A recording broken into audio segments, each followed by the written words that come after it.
Hello everyone, আপনাদের জন্য বড় খবর। আপনাদের ভোটার কার্ডের লিস্টে যদি নাম থেকে থাকে এবং যদি ভোটার কার্ড আছে, এবার থেকে আপনাদের প্রত্যেককেই নাগরিকত্ব প্রমাণ করতে হবে। সেই সাথে সাথে সেলফ ডিক্লারেশন ফর্মও জমা করতে হবে। যদি আপনাদের ভোটার কার্ড রয়েছে তাহলে এবার কেন্দ্র সরকারের কমিশনারের পক্ষ থেকে বড় নির্দেশ, এবার প্রত্যেককেই ভোটার কার্ড কিন্তু ভেরিফিকেশন করতে হবে।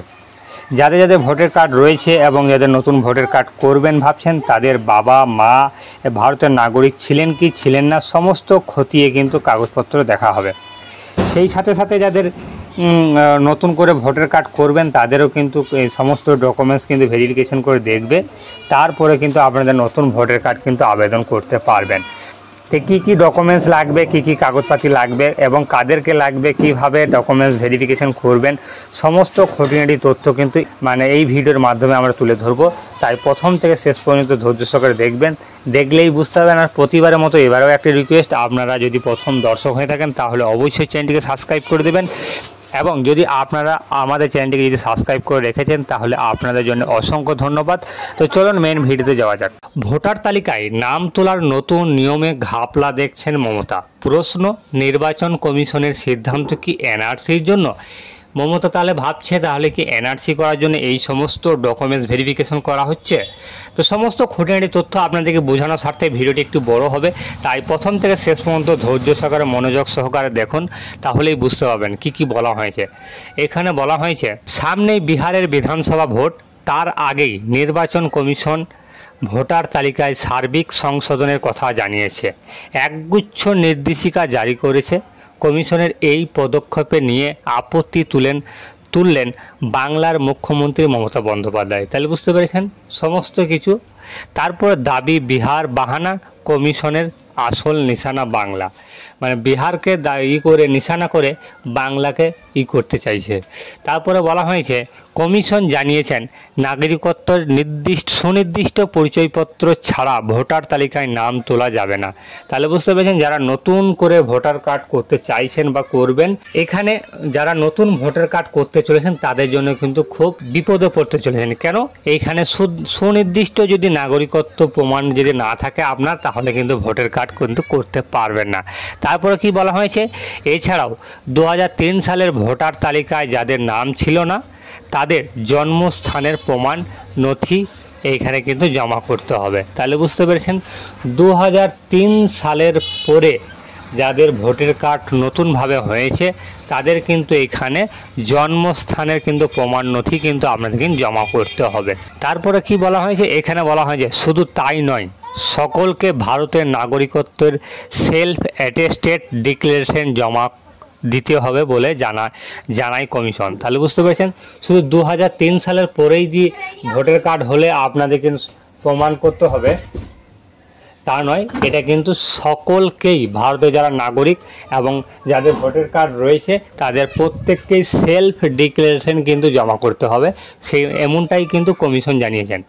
তারপরে বলা হয়েছে পাশাপাশি কমিশনের নির্দেশ অনুযায়ী 1987 সালের 1 জুলাইয়ের আগে যারা জন্মগ্রহণ করেছেন সেই ভোটারদের জন্ম তারিখ এবং জন্মস্থানের প্রমাণ দাখিল করতে হবে। তাহলে বুঝতে পেরেছেন 1987 সালের 1 জুলাইয়ের আগে যারা জন্মগ্রহণ করেছেন তাদের কিন্তু ভোটার কার্ডে যারা রয়েছে তাদের কিন্তু জন্ম তারিখ এবং জন্মস্থানের প্রমাণ কিন্তু দাখিল করতে হবে।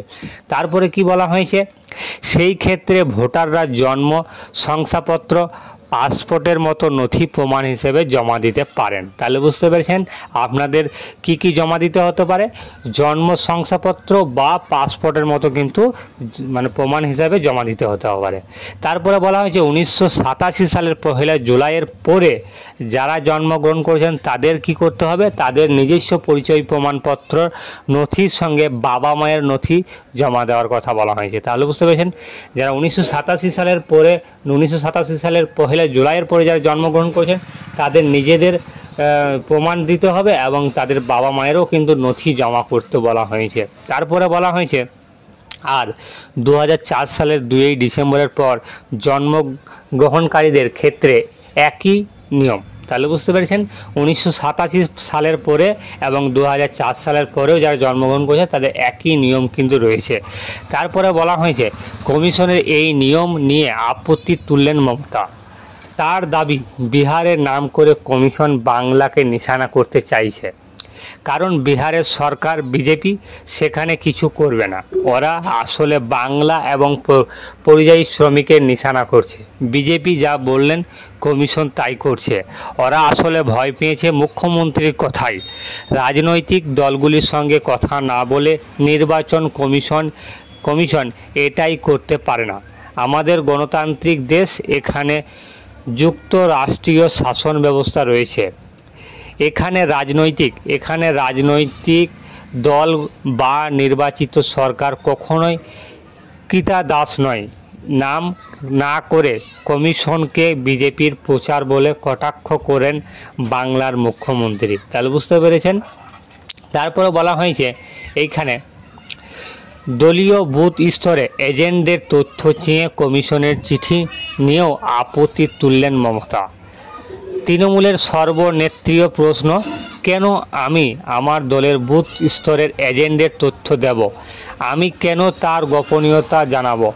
একই সঙ্গে সমস্ত রাজনৈতিক দলকে আহ্বান করছেন একজোট হয়ে এই বিষয়ে আপত্তি জানাতে। মমতার কথায় এটা মারাত্মক। তার দাবি 1987 সালের আগে যারা জন্মগ্রহণ করেছে তারা ভারতীয় নাগরিক নয়। 1947 সালের ভারত স্বাধীন হয়েছে।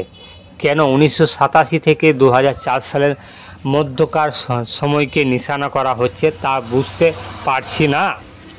এমনটাই কিন্তু মমতা কিন্তু বলতে চেয়েছে। তাই আপনাদের মতামত এখানে জানাবেন।